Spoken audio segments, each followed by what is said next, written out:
What's going on, guys? This is CoolCrap567, and today I have another PEC unboxing. Well, I guess this isn't really a PEC, but this is sort of like a PEC. This is going to be on the Perst 4. This is the newest Perst 4. This is like straight out of the factory. These things really just started entering the market recently. So this is actually my second Perst. This one I got off Russian Thunder. It took me about 2 months to get it. So, you know, with coronavirus, mail delays and everything, it took me about 2 months. Now I say this is my second one because I was taking so long to get this one in. I found another one in stock. Actually, somebody on eBay was selling it, and I guess this is an older generation, so I kind of want to just go over the differences with that. But this is my second Perst. This is actually the first one, and then the newer generation one, or what I was told is the newer generation one, is my second one. I just want to go over this is exactly how I got it. So it's gonna come in this plastic bag. You can get a manual saying it was inspected, and it's actually in English too, which I was kind of surprised by that. And then you're gonna get this like tin can. And just open that up. No locking device or anything on this. So it's going to come plastic sealed. You're going to get your pressure pad in there, and that's about it. So we're just going to take the Perst out the plastic bag, and I just want to kind of go over some of the features and kind of my initial impressions of this thing. One of the first things I noticed is this thing is pretty user-friendly. There's two activation buttons on the unit itself. There's one right here in the rear, which is actually really useful. I kind of was debating not even running a pressure pad with this thing just because of how easy it was to hit this one. This one is actually sort of like the surefire tail cap buttons. And you can see I don't have to actually hit it that much for it to activate. See, I'm not even fully pressing it. This one doesn't have a audible click. It's more just like a spongy press, but this one actually has a click button on it. You can hear it. So you hold it down, and that's going to be your momentary on. You click it once, and that's going to be your kind of like a more permanent on. And if you double tap it, it's going to blink. I'm not too sure why you would need that, but that's just there, I guess. It's sort of how the PEC 15 is, but the PEC 15 doesn't have a blink feature unless you program that in, which you can do. Here you're gonna have a setting for actually lowering or decreasing the brightness on both the IR lasers and the visible lasers. And now I wouldn't consider this eye safe, but it's just not as super bright as the regular all the way high powered on the green laser. But this thing is pretty bright. So here all the way on the bottom, that's going to be your vis laser, and when you flip it all the way up, that's going to be your IR laser. So when you actually have this thing activated on the IR laser, it's going to be this blue color, and I guess that's better for, you know, you could see this maybe under your nods, or you can kind of see in the dark at a peripheral if this thing is on. Now when the vis laser is on, it's going to be a red.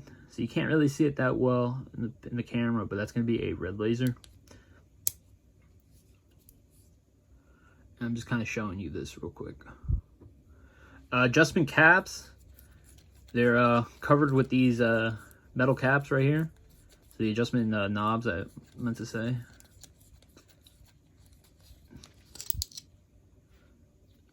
And they're kind of hooked up to one another. So as long as you stay with one of them on the unit itself, you shouldn't lose the other.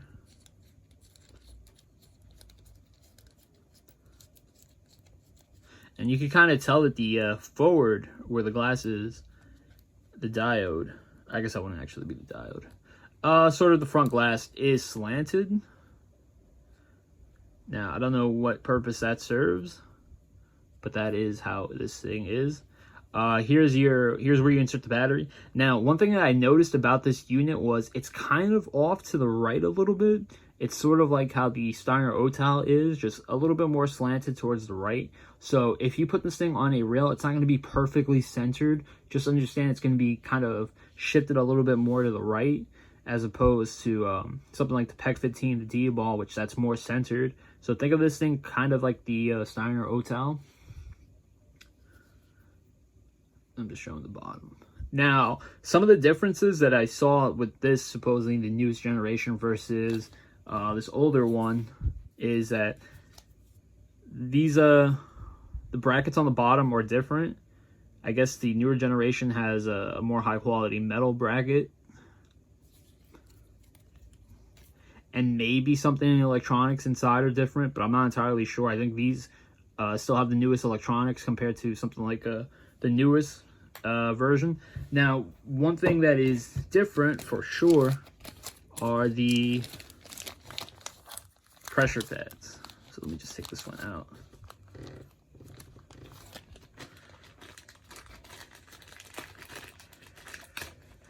So you see a lot of this, you see this pressure pad. Now this pressure pad's kind of interesting.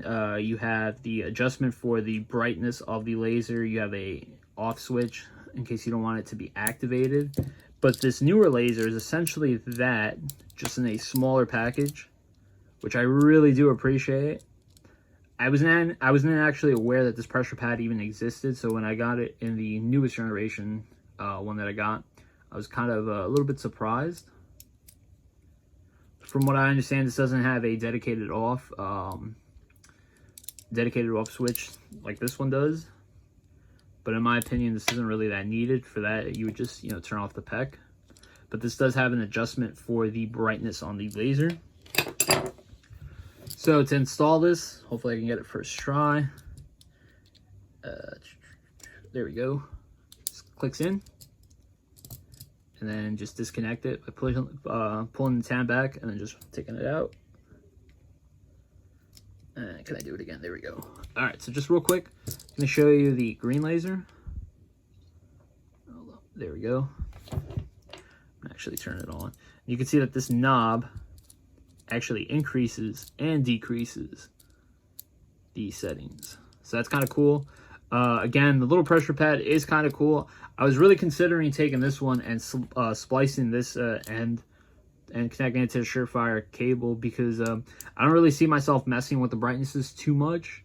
And I just thought it would be a little bit easier just to have it connected to my Surefire as well. And especially considering that this is such a big pressure pad, but having something smaller like this that won't really use up too much space on the rails is definitely more of a convenient option. Again, these are, I guess, the newer pressure pads. I haven't really taken this thing apart. I know that you can, and I'm not sure if it, maybe, I don't know what you can do with this thing, but some stuff in the manual. Maybe this thing connects to M-Lock. I'm not sure. Oh, it actually connects to the Zeneco mounting system. You see? You learn something new every day. So that's kind of cool. I guess if you were going for using Zeneco's rails, maybe that'd be a better option. So that's kind of cool. But in my opinion, I'm just going to use this on Picatinny rails, which honestly will be just fine. And whatever I can't actually fit on Picatinny rails, I could just take off the mounting and zip tie it. So as far as this is the newer generation, and I guess this is like the right before it. Not too much of a difference. Don't let it discourage you. If the pressure pad is going to be such a big deal breaker for you, definitely wait and see if you get that newer pressure pad. As for that, these things are pretty impressive for the price point as well. You can get one of these for cheaper than something like a D-ball, while being able to have a lot more power than a D-ball. Like I said, this is probably comparable to a D-ball i2, being a visible green laser and a IR laser. And those things really don't have a lot of send when it comes to the power of the lasers.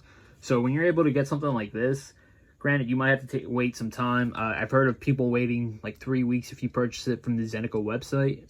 So, being able to wait like 3 weeks and having something, saving some money and definitely having something with a lot more power than something like a D-ball, I definitely recommend it. This thing is kind of ugly, I'm not going to lie, but I won't sit here and say that this thing is going to look good on every build. I know that looks are sometimes important for a specific gun build, but if you don't really mind the look of it, I recommend just, kind of going with it, especially considering that these things will put out a lot of power. So if you don't mind how this thing looks, if you're going for a specific build that you have in mind, like I did, I'd recommend checking one of these things out, because with the price point and the output, this thing is hard to beat. So now we're just gonna go, I'm gonna kind of show you guys kind of how the beams look, how the green laser is, kind of give you guys an idea of the power that this thing can put out. All right, so I'm at about the furthest I'm gonna be able to give you guys a straight path so I can kind of show off the laser. So this is gonna be the Perst 4. This is the green laser, IR laser mode only model. So I'm gonna try to just show this as best as I can.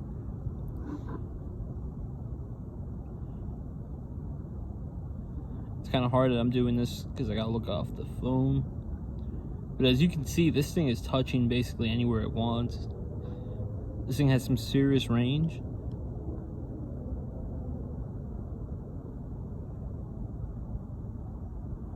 So I'm gonna bring it a little bit closer, and I'm just gonna show you guys the different modes.